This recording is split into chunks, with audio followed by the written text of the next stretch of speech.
అందరికీ నమస్కారం. ఏబిఎన్లో మహిళల్ని కించపరుస్తూ వైఎస్ఆర్ కాంగ్రెస్ పార్టీ నాయకుల కుటుంబాలని కించపరుస్తూ కొన్ని వార్తల్ని ప్రచురించడం జరిగింది. పెళ్ళాలకి పెళ్లి చేస్తారు, ఇలాంటి నోటితో చెప్పలేని కొన్ని అసహ్యమైన పదాలని వాడుతూ వాళ్ళ వార్తల్ని ప్రచురించడం జరిగింది. దాన్ని ఖండిస్తూ ఈ రోజున వైఎస్ఆర్ కాంగ్రెస్ పార్టీ నాయకులు ఏబిఎన్ హైదరాబాద్ ఆఫీస్ వద్ద శాంతియుత నిరసన చేపట్టడం జరిగింది. అంటే అసలు మహిళలపై అంత జుంసకరమైన వైఎస్ఆర్ కాంగ్రెస్ పార్టీ నాయకుల కుటుంబాలపై అంత వాళ్ళని కించపరుస్తూ మీ ఛానల్లో వార్తలు ప్రచురిస్తే దాన్ని వైఎస్ఆర్ కాంగ్రెస్ పార్టీ నాయకులు శాంతియుతంగా ఖండిస్తూ నిరసన చేస్తూ ఉంటే అక్కడికి పోలీసులు రావడం, పెద్ద డ్రామా క్రియేట్ చేయడం, తప్పుడు వార్తలు రాసిన వాళ్ళని వదిలేసి శాంతియుతంగా నిరసన చేస్తున్న వైఎస్ఆర్ కాంగ్రెస్ పార్టీ నాయకులపై దాడికి పాల్పడడం, వాళ్లపై వాళ్ళ పోలీస్ జులుంని చూపించడం. అంటే ఇదంతా ఏంటి అసలు? ఇదంతా ఏంటి అంటే జగన్మోహన్ రెడ్డి గారు ఆంధ్ర రాష్ట్ర భవిష్యత్తు కోసం చెప్పిన మంచి మాటల్ని డైవర్ట్ చేయడానికి అసలు ఈ వార్తల్ని ఏబిఎన్ లో ప్రచురించడం జరిగింది. ఇది మీ డైవర్షన్ పాలిటిక్స్ లో ఒక భాగం. మీరు కొత్త పలుకు అని చెప్పుకునే ఏబిఎన్ ఛానల్లో చెత్త పలుకులు చెప్తూ ఉంటారనడానికి ఇది మరొక నిదర్శనం.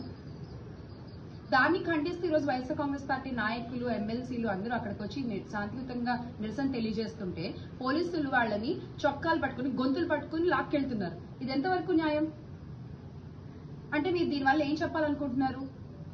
ఏబిఎన్ లో మేము మహిళల గురించి ఇలాగే మాట్లాడతాం, ఏబిఎన్ లో మేము మహిళలపై ఇలాంటి వార్తలే రాస్తాం అని మీరు చెప్పాలనుకుంటున్న ఉద్దేశం ఇది? అరే మీరు చేసింది తప్పు, మాట్లాడింది తప్పు అని చెప్పి మా వాళ్ళు ప్రశ్నిస్తున్న గొంతులు నొక్కేస్తారా మీరు? వాళ్ళపై పోలీసులను పంపించి దాడులు చేపిస్తారా? లేదంటే చెప్పేసేయండి మేము ఇలాగే ఉంటాము, చంద్రబాబు నాయుడు గారి పాలనలో మహిళలకి దక్కే గౌరవం ఇదే, ఏబిఎన్ లో చంద్రబాబు నాయుడు గారి ఆల్మోస్ట్ ఇంకా సొంత ఛానల్ అనే చెప్పుకోవచ్చు కదా, ఏబిఎన్ లో మేము మహిళల మీద ఇలాంటి వార్తలే రాస్తాము అని చెప్పేసేయండి. ఎవరన్నా మాట్లాడితే మేము వాళ్ళపై పోలీసులు పంపిస్తాము, గొంతులు పట్టుకుని లాక్కెళ్తాము, మీరు శాంతియుతంగా నిరసనలు తెలియజేస్తున్నా కూడా మేము ఒప్పుకోము, మాకు కుదరదు అని చెప్పేసేయండి మీరు ఓపెన్ గా. మళ్ళీ ఎక్కడైనా మీటింగులు పెట్టినా ఏం చేసినా మేము మహిళలకి చాలా గౌరవం ఇస్తాము, మహిళలంటే మాకు చాలా ఆప్యాయత, ప్రేమ అని మాట్లాడుతూ ఉంటారు కదా కూటమి పెద్దలందరూ. మరి ఈ రోజున మీ ఛానల్లోనే, మీకు అనుసంధానం అయి ఉండేటువంటి ఒక ఛానల్లోనే ఇంత దారుణంగా మహిళలపై మాట్లాడుతుంటే ఏ కూటమి నాయకులు దీన్ని ఖండించారు? ఏ కూటమి నాయకులు ముందుకొచ్చి మాట్లాడారు? ముందుకొచ్చి ప్రశ్నిస్తున్న వైఎస్ఆర్ కాంగ్రెస్ పార్టీ నాయకులపై మీరు దాడులు చేపిస్తారు. ఇది మీ పాలన. అరే ఎంత గొప్పగా ఒక ఆడపడుచుల్ని గౌరవించేటువంటి స్వర్గీయ నందమూరి తారక రామారావు గారు ఎంత గొప్పగా మహిళల్ని గౌరవిస్తూ ఉండేవారు ఆ టైంలో.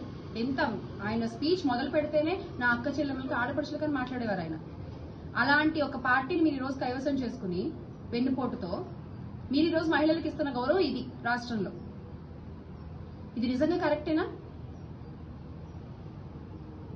మీరు మాట్లాడతారు మళ్ళీ జగన్మోహన్ రెడ్డి గారి పాలన గురించి, మీరు మాట్లాడతారు జగన్మోహన్ రెడ్డి గారి వ్యక్తిత్వం గురించి, మీరు మాట్లాడతారు జగన్మోహన్ రెడ్డి గారు మహిళలకి ఇచ్చే గౌరవం గురించి. జగన్మోహన్ రెడ్డి గారి పాలనలో మహిళలకి ఎంత గౌరవం ఇచ్చారో రాష్ట్రంలో ఉన్న ప్రతి మహిళకి తెలుసు. వాళ్ళ రక్షణ కోసం దిశ వంటి యాప్లను ప్రవేశపెట్టి వాళ్ళ రక్షణ కోసం దాన్ని చట్టం చేయాలని పోరాడినటువంటి వ్యక్తి వైఎస్ జగన్మోహన్ రెడ్డి గారు. ప్రతి ఒక్క ఆడపిల్లల్ని అక్కగా, చెల్లెమ్మగా భావిస్తూ చూసేటువంటి వ్యక్తి వైఎస్ జగన్మోహన్ రెడ్డి గారు. అంతేగాని మీలాగా ఏ రోజు మీ పార్టీ మహిళల మీద మాట్లాడలేదు, ఏ రోజు మీ పార్టీ నాయకుల పెళ్లాల గురించి ఇలా తప్పుడు వార్తలు ప్రచురించలేదు, ఏది చేయలేదు. దయచేసి ఆ వార్తల్ని మీరు వెనక్కి తీసుకోండి. మేము చేసిన తప్పు, ఇలా మాట్లాడి ఉండకూడదు అని బహిరంగ క్షమాపణ చెప్పండి. మీ తప్పుని సరిదిద్దుకోండి. మీరు తప్పులు చేస్తూ పోతే చూస్తూ ఉంటామని మాత్రం అనుకోవద్దు. ఈ రోజున వాయిస్ ఆఫ్ ఏపీగా ఉంది వైఎస్ఆర్సీపీ. ఖచ్చితంగా ప్రతిదీ క్వశ్చన్ చేస్తూనే ఉంటాము, మీరు ఎన్ని దాడులు చేసినా. ఈ రోజు తాడిపత్రి చంద్రశేఖర్ అన్నపై, ఎర్రగొండపాలెం గౌరవ ఎమ్మెల్యే గారిపై ఇదాన్ని మీరు ప్రవర్తించే తీరు